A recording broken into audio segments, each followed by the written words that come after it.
A lokacin da Hauwa take ƙoƙarin gwangwaje Adahama da kayayyaki kala-kala na alatu, sai dai kash shi a lokacin yana can yana faman cin duniyarsa.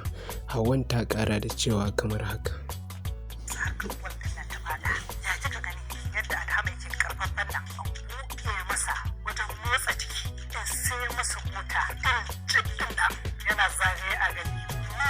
Mai sauraro ku kasance da mu a karfe 8 na daren yau domin ganin yadda wannan shiri na gidan Badamasi zai kama.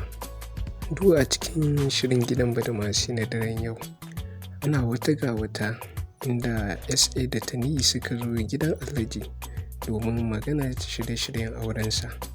Sai dai sun zo mai, ita Tani ta zo mai da wata tambaya kamar haka. Baba, na ji haddadi na zai.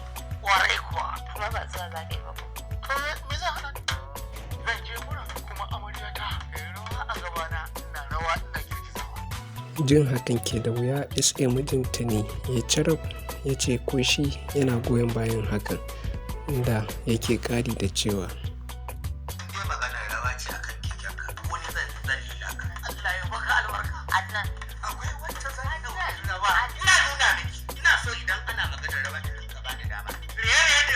Duk a cikin shirin gidan Badamasi na yau, ana nan kwatsam sai ga taska ya shigo a Alhaji da 'yan matan amarya, inda suka yi lis kuma suke kirari cewa ga abin da suke so ga Alhaji kamar haka.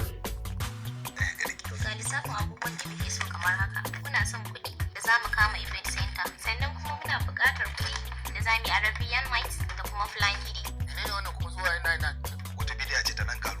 A kawo lissafin komai da komai gaba daya. Inda muka ware 1.5. To mai sauraro, kaɗan daga cikin shirin na gidan Badamasi a daren yau kenan.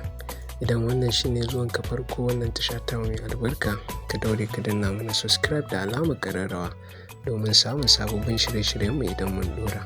Sannan ka kasance da mu karfe 8 na daren yau domin ganin yadda shirin zai kaya da cakwakiyar da take a ciki.